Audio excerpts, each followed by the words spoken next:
L'opération Drapeau Blanc pour un week-end moins meurtrier sur les routes. Un premier bilan tout à l'heure avec Claude Sérillon. Rebondissement dans l'affaire de la pilule abortive. Le ministre de la Santé impose à Roussel-Luclaf de la remettre sur le marché. Les évêques protestent à nouveau. Polémique en métropole, regain de tension sur le terrain. La situation en Nouvelle-Calédonie à 15 jours du référendum. Israël vote dans 4 jours. L'armée resserre son emprise sur les territoires occupés. Au tableau d'honneur de la semaine, l'homme qui met la grande cuisine sur orbite. Madame, Monsieur, bonsoir. Quand la polémique mêle des arguments de santé publique et des pressions morales ou religieuses, quand la stratégie commerciale prend le pas sur le progrès médical, quand la santé physique et psychologique des femmes par millions, et pas seulement en France, est en jeu, quand enfin il s'agit d'avortement, tous les ingrédients sont là pour transformer un produit pharmaceutique en affaire nationale. La pilule abortive RU 486 va être à nouveau mise sur le marché. Ainsi en a décidé le ministre de la Santé, Claude Évin, qui vient d'enjoindre le groupe Roussel-Luclaf de revenir sur sa décision de retirer le produit. La raison invoquée, l'intérêt de la santé publique. Véronique Saint-Olive, Alain Labouze. Le coup de théâtre provient de ces 3 comprimés, le RU 486. Il y a 48 heures, le médicament abortif mis au point dans ce laboratoire de l'hôpital Bicêtre est quasiment interdit de circulation. Le groupe Roussel-Luclaf suspend la vente de la pilule abortive RU 486. Argument avancé par le laboratoire pharmaceutique, des pressions morales venant des lobbies anti-avortement. Et puis aussi pour ne pas risquer de perdre sa place sur le marché des médicaments américains. Aujourd'hui, retournement de situation, le ministère de la Santé décide d'intervenir.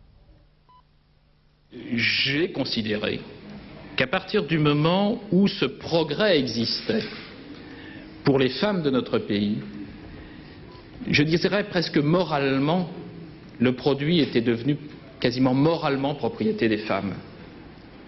Et qu'à partir du moment où il y a un progrès, à partir du moment où on peut, par des moyens nouveaux, permettre qu'il y ait moins de souffrance pour les femmes, en l'occurrence là, mais aussi d'une manière générale pour les hommes, pour nos concitoyens, qu'il y ait moins de souffrance, il était de ma responsabilité de le dire. C'est ce que j'ai dit au groupe Roussel-Luclaf. Les milieux médicaux réagissent favorablement à cette intervention directe du gouvernement, mais c'est la douche froide pour certains milieux catholiques. Je suis tout de même un peu stupéfait. J'avoue que je ne l'ai pas cru dans un premier temps. Il a fallu qu'on me répète mise en demeure dans notre pays, à un groupe que je croyais libre, mise en demeure, et au nom de la santé publique, parce que c'est un médicament, considéré publiquement, officiellement, dans un acte pareil, que le RU est un médicament, autrement dit tranquillement que la grossesse commençante est une maladie. Les laboratoires Roussel-Luclaf ont donc décidé d'obtempérer, toujours pour raison morale, mais cette fois surtout pour raison d'État. Ce débat vient de se tenir par médias interposés. Il vient d'être sanctionné par une décision d'ordre politique, c'est-à-dire par une décision d'ordre public. À partir de ce moment-là, je crois que tout le monde est bien obligé de s'incliner devant la décision prise, et puis c'est tout. Le RU 486 est donc revenu dans le camp des femmes. On l'avait un peu vite oublié, mais le RU 486, c'est avant tout une histoire de femmes. Oui, si Monseigneur de Courtrai menace donc de mettre en œuvre tout son pouvoir contre une décision qui, selon lui, ne sert que le libéralisme sauvage, ce sont les termes qu'il a employés, le groupe Roussel-Luclaf s'est donc rendu à la décision politique. Le produit qui avait été agréé le mois dernier n'est utilisable, vous le savez, que dans des centres spécialisés, et plusieurs femmes ont déjà été traitées ainsi. Daniel Duigou. Cette femme de 20 ans est l'une des premières à avoir utilisé la pilule abortive. Elle est toujours suivie régulièrement par son gynécologue. Son choix, au-delà de la polémique actuelle, elle l'explique pour des raisons bien précises. Pour éviter l'anesthésie, et puis l'aspiration qui me fait un peu peur et je crois est traumatisante. Dans 95% des cas, le RU 486 a prouvé jusqu'à maintenant son efficacité. Il s'administre 10 jours environ après le retard des règles et 2 à 3 jours après, l'avortement se remarque par un simple saignement et une petite douleur. Mais dans 5% des cas, la pilule abortive n'est pas efficace. Et c'est pourquoi la femme doit accepter 2 conditions. La première condition est l'acceptation d'une éventuelle intervention secondaire, une aspiration sous anesthésie locale ou générale, en cas d'échec du RU 486, soit parce que la grossesse continue complètement, soit parce qu'il existe une rétention de l'œuf dans l'utérus qui se manifeste par des hémorragies qui peuvent être plus ou moins importantes. La deuxième condition, c'est d'accepter un examen pour vérifier qu'on n'est pas en présence d'une grossesse extra-utérine. Mais depuis la commercialisation de la pilule, aucune complication n'a été constatée chez l'ensemble des femmes soumises à cette nouvelle méthode d'avortement. Les réactions multiples et contradictoires que la décision de Claude Évin provoque ce soir laissent à penser que la polémique n'est pas close. 13 ans donc après la loi de Madame Veil sur l'interruption volontaire de grossesse, pressions et passions demeurent. Roussel-Luclave disait les avoir subies pour justifier le retrait du produit, mais c'est surtout aux États-Unis, qui représentent un énorme marché pour tous les produits du groupe, que la campagne a été la plus virulente. Il n'y a pas aux États-Unis de loi fédérale sur l'avortement et c'est même l'une des questions clés de la campagne présidentielle actuelle. Paul Naon. Voici l'homme qui, sur la côte est des États-Unis, prépare les grandes manifestations anti-avortement de ces prochains jours. Il s'appelle Kirk Vanderswag. Il est pasteur et c'est avec l'aide de la Bible qu'il tente de rallier une majorité d'Américains à son mouvement « Sauver les bébés ». Depuis plusieurs mois déjà, les manifestations anti-avortement succèdent aux manifestations ici à Atlanta en Géorgie, où depuis longtemps les cliniques où l'on avorte sont assiégées. Les forces de l'ordre ont chargé et ces images ont choqué l'Amérique, brutalité policière face à cette montée d'intolérance. Il y a peu de chances que dans ce climat, la pilule abortive soit mise en vente aux États-Unis. Je reconnais que c'est une façon plus sûre de pratiquer l'avortement, mais on n'en connaît pas encore toutes les conséquences. C'est vrai que c'est plus acceptable, mais cela reste un avortement. Vous êtes contre cette pilule ? Absolument. Sans oublier dans ce débat qui divise l'Amérique la position des deux candidats à la Maison-Blanche, George Bush, résolument opposé à l'avortement sauf dans les cas d'inceste et de viol, Mike Dukakis, lui, en faveur de l'avortement, c'est-à-dire pour un libre choix de la femme. Le groupe Roussel-Luclave, qui a donc accepté de reprendre la diffusion de son produit en France, ne s'est pas engagé à le commercialiser à l'étranger. Il demande maintenant l'aval de l'Organisation mondiale de la santé, qui avait d'ailleurs protesté contre le retrait du produit. Les comptes de la sécurité sociale sont en meilleur état que prévu. En cette fin d'année, le déficit reste malgré tout de 10 milliards de francs et le ministre de la Santé et de la Sécurité sociale a confirmé aujourd'hui la reconduction prochaine de la cotisation de 0,4% sur le revenu imposable et le relèvement de 1% de la cotisation vieillesse. Arrestation de l'incendiaire du cinéma Saint-Michel à Paris, ce cinéma qui projetait, vous le savez, la tentation du Christ. Il s'appelle Thomas Lagourgue, il a 25 ans, sans emploi, il a reconnu les faits, il est ce soir sous mandat de dépôt. Transports en commun, Air France, Houillard de Lorraine, Françoise Joly et Nicolas Jacobs font maintenant le point sur les conflits sociaux.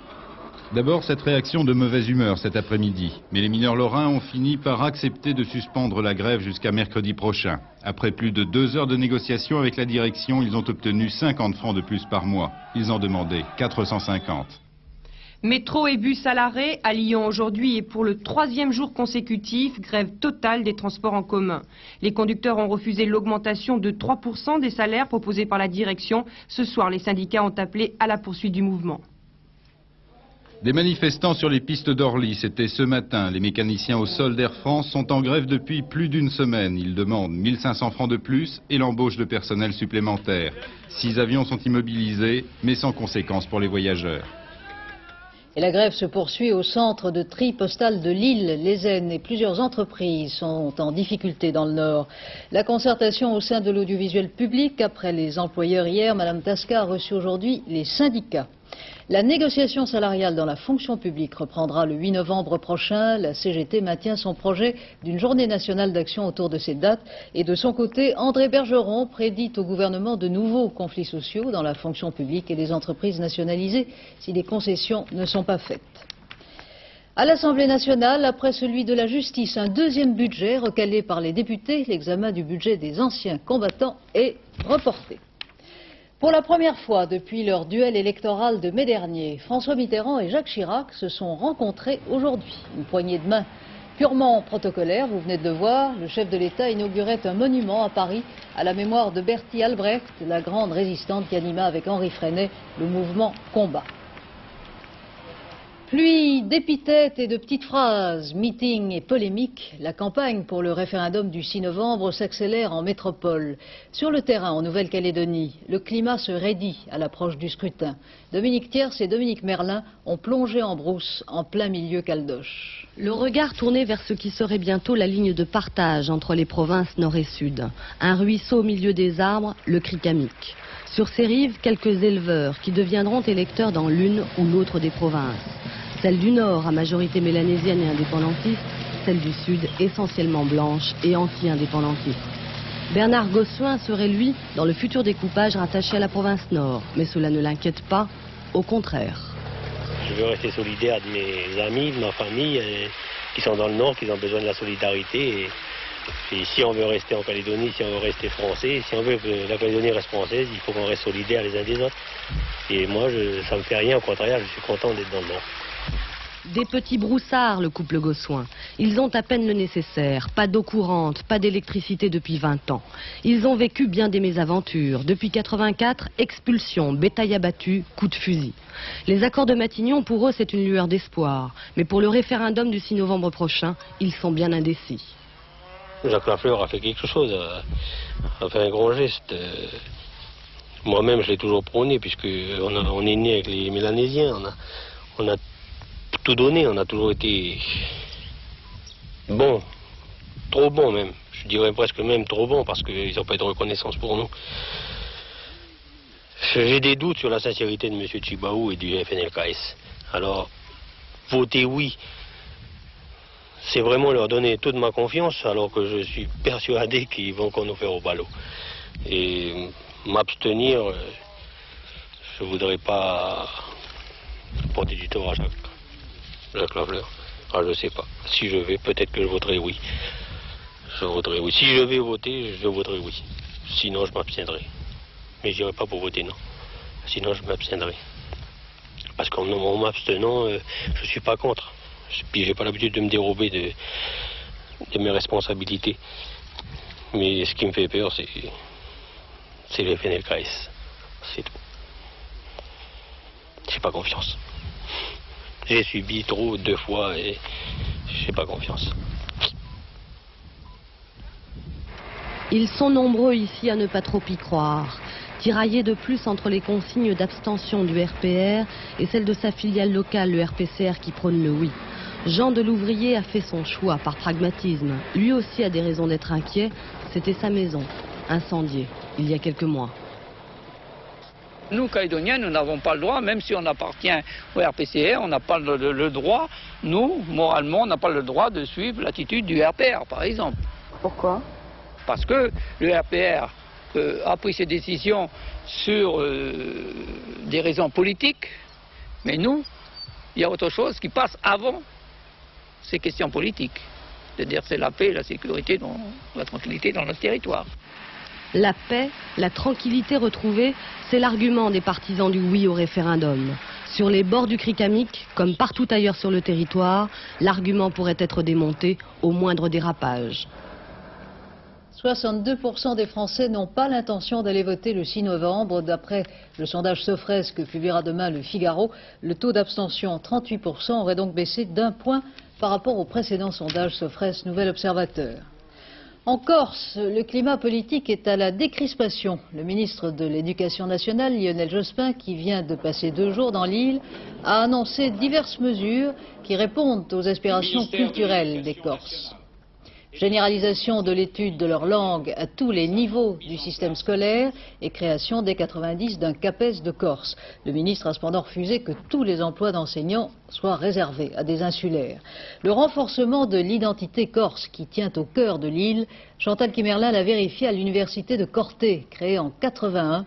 Elle accueille maintenant 1800 étudiants. Corté, au cœur de la montagne corse, c'est un pari lancé il y a 7 ans. Retenir les étudiants sur l'île, les attirer pour 5 ans au moins dans un village de paysans et de bergers. Aujourd'hui, le pari a presque réussi. 2 tiers des étudiants corses choisissent Corté pour faire leurs études et ne fuient plus sur le continent. Pour beaucoup, c'est un choix difficile, un acte de foi, sinon de militantisme.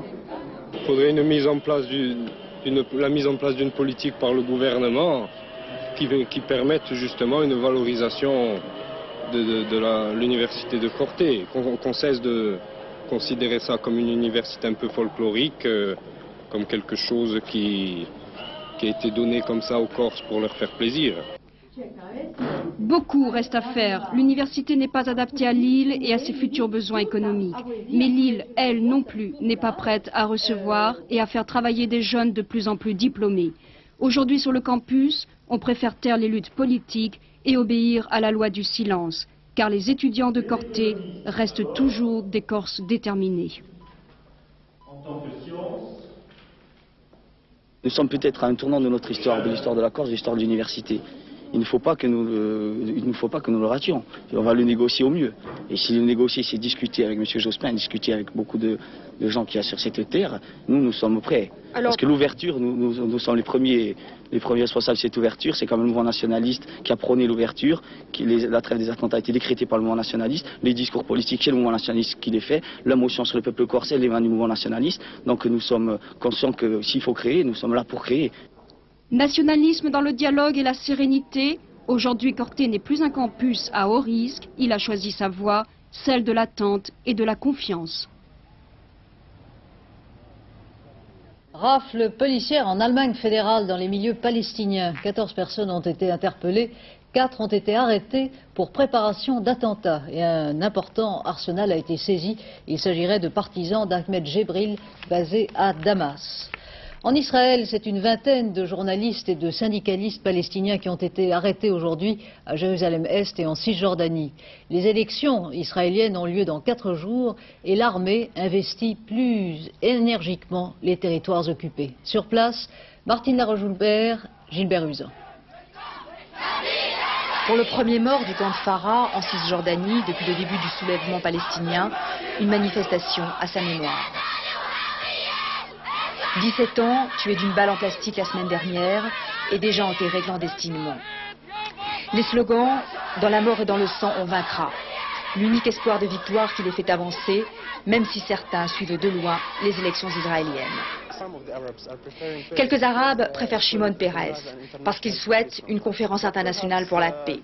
Mais peut-être que ce ne sont que des promesses électorales, pas plus que ça. Et qu'après sa victoire, il ne reconnaîtra pas le droit des Arabes à leur autodétermination, un droit légitime. Mais face à l'armée, des femmes jettent des cailloux par terre. Les jeunes les ramassent et les lancent sur les soldats.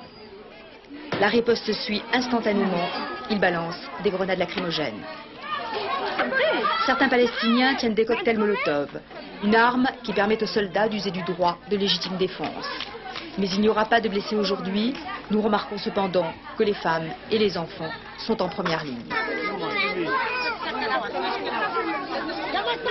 Le couvre-feu est imposé, il nous faut partir rapidement. C'était une journée ordinaire dans les territoires occupés, un vendredi, jour de prière. Demain, il y aura grève générale en Cisjordanie et à Gaza, à l'appel du comité clandestin du soulèvement, mais aussi des organisations intégristes. Les territoires occupés sont donc sous très haute surveillance, avec en perspective, bien sûr, les élections de mardi prochain. TDF1 est sur orbite. Le tir d'Ariane a été superbement réussi. Quant aux images de haute définition qui vont être diffusées par ce satellite, vous pourrez les capter en janvier 89. Emmanuel Vanier. La télé de demain est sur orbite. Ariane 2 et TDF1 ont parfaitement rempli leur mission. 23 lancements réussis sur 26 pour Ariane, elle confirme ainsi sa fiabilité. Décollage la nuit dernière de Kourou. 25 minutes plus tard, TDF1 déployait parfaitement ses panneaux solaires, une manœuvre délicate qui avait provoqué la perte de son jumeau allemand l'an dernier. TDF1, c'est un public potentiel de 400 millions de téléspectateurs en janvier prochain, mais pour l'instant, une seule chaîne a réservé son canal, la 7, la chaîne culturelle européenne. Buran, la tempête de neige, c'est son nom, décollera demain matin de Baïkonour. Un rapide aller-retour dans l'espace, la navette soviétique effectuera 2 orbites avant de regagner la Terre en fin de matinée. Pas d'équipage pour ce vol entièrement automatisé. À lancement exceptionnel, couverture exceptionnelle sur Antenne 2, flash spécial à 8h20 demain matin et au cours des journaux, le vol et le retour sur Terre de la première navette spatiale soviétique.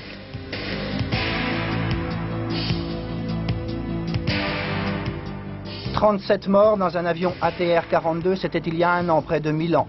Le juge italien vient d'inculper 9 personnes d'homicide involontaire. Parmi elles, l'un des ingénieurs de l'aérospatiale, l'un des concepteurs de l'ATR-42.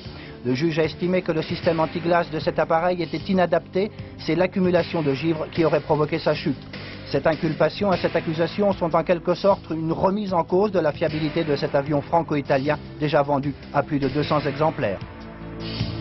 Retournons sur orbite et parlons cuisine. À notre tableau d'honneur de cette semaine, un chef. Le chef de l'année d'ailleurs, il vient d'être élu par ses pairs. Marc Menot, bonsoir. Bonsoir. Tous les gourmets savent que vous officiez à Saint-Père-sur-Vézelay, dans l'Yonne. Et c'est vous qui allez préparer les délicieux petits plats auxquels auront droit les cosmonautes du prochain vol spatial franco-soviétique. Alors, comment vous est venue cette idée de vous spécialiser dans la cuisine spatiale ? Bien, ça a été un fait du hasard. Autour d'une table d'amis avec Patrick Baudry et un ami scientifique, on était en train de consommer et celui-ci a donc trouvé que les plats étaient meilleurs que ceux qu'il pouvait déguster en apesanteur. Et on s'est fait un petit pari entre nous de pouvoir réussir à faire une nourriture qui se rapprocherait de celle que l'on mange sur Terre et de celle que l'on mange entre autres dans les restaurants. Alors concrètement, comment allez-vous faire pour condenser et pour avoir des produits frais surtout ? Alors, les produits frais, bien sûr, ne sont pas concevables puisque on est donc parti pour un certain temps, que ce soit pour l'espace ou pour d'autres aventures. Donc, on a cherché à enfermer dans des boîtes apertisées des produits alimentaires qui pouvaient retrouver ou faire retrouver aux gens qui les consommaient le goût de ce qu'ils avaient quand ils étaient en situation normale. Alors justement, c'est l'heure du dîner. Donnez-nous une idée du menu spatial que vous préparez. Alors, le type même a été de trouver des aliments qui soient facilement assimilables dans le cas d'apesanteur et qui soient relativement liquides pour certains parce qu'ils ont des difficultés de déglutition et c'est pour ça que l'on a créé des tubes qui sont assez faciles à manger, où on trouve des aliments comme des crèmes de crevettes, comme des pectines de pommes, comme des crèmes au chocolat. Et tout ça en tube alors? En tube. Et d'autres conserves ont été mis en boîte et on y ajoutait le plaisir du pain, le plaisir de gâteau et le plaisir de pigeons lentilles, de quoi faire revivre un aventurier à ces moments de terre de bonheur. Et donc, en somme, c'est bon pour le moral, comme chacun sait. C'est bon pour le moral, je pense, oui. Marc Menot, merci. Je vous en prie. Bonsoir. Le tennis à Bercy cet après-midi lors des quarts de finale. Le dernier Français, Guy Forget, a été éliminé en 2-7 par l'Américain Brad Gilbert. Autre qualifié pour les demi-finales, l'Israélien Mansdorf, vainqueur de l'Américain Kriegstein. Les autres rencontres et leurs résultats sur Antenne 2 tout à l'heure vers 23h30. Un torrent de passion pour terminer ce journal en beauté avec les premières images que Michel Pascal a obtenues pour nous en exclusivité. Ce sont celles du film Camille Claudel, produit et joué par Isabelle Adjani. 5 mois et demi de tournage, sorti le 7 décembre prochain, un avant-goût.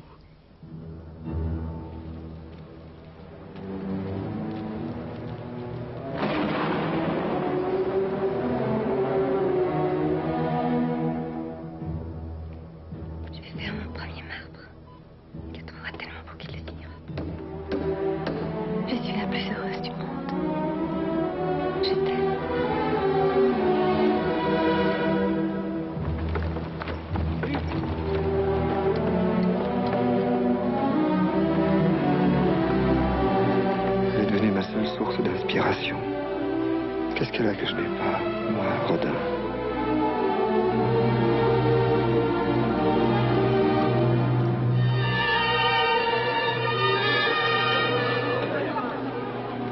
Toi et moi, c'est pas pareil. Nous sommes deux révoltes de la nature, nous sommes de la même race.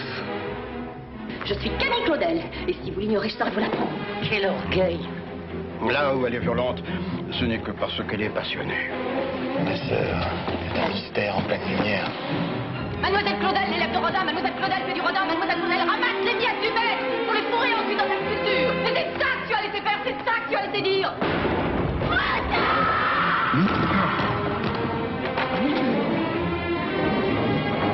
Mais tu vas tout voler. Tout. Ma jeunesse, mon travail, tout.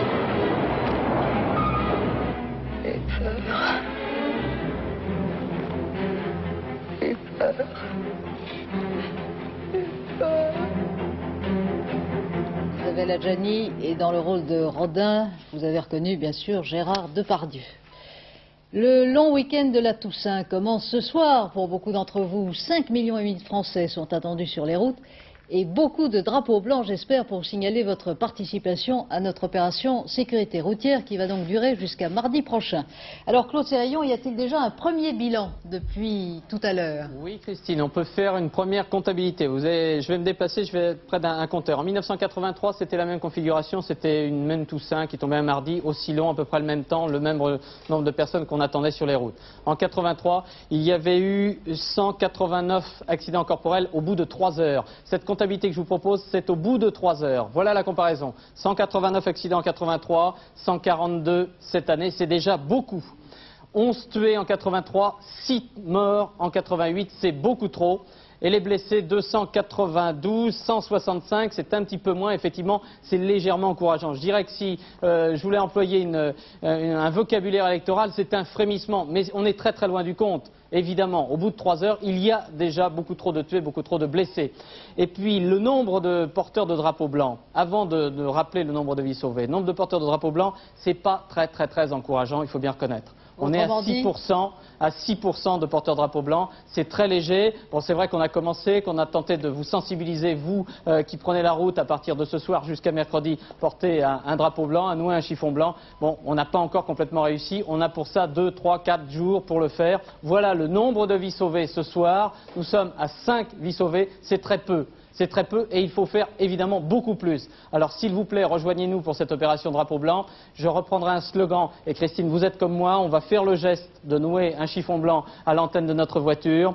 Surtout n'ayez pas peur du ridicule car le ridicule, lui, ne tue pas et il faut que ces chiffres soient bien meilleurs ce soir à 21h30 avec Gérard Rolls et Bernard Pivot et puis à 23h15 pour un deuxième point dans la soirée. Merci Claude. Et du blanc, moi j'en porte même ce soir. Les pronostics de Pierrette Bresse pour le tiercé d'Evry demain, le 5, le 17, le 9, le 2, le 15, le 18, le 8 et le 16.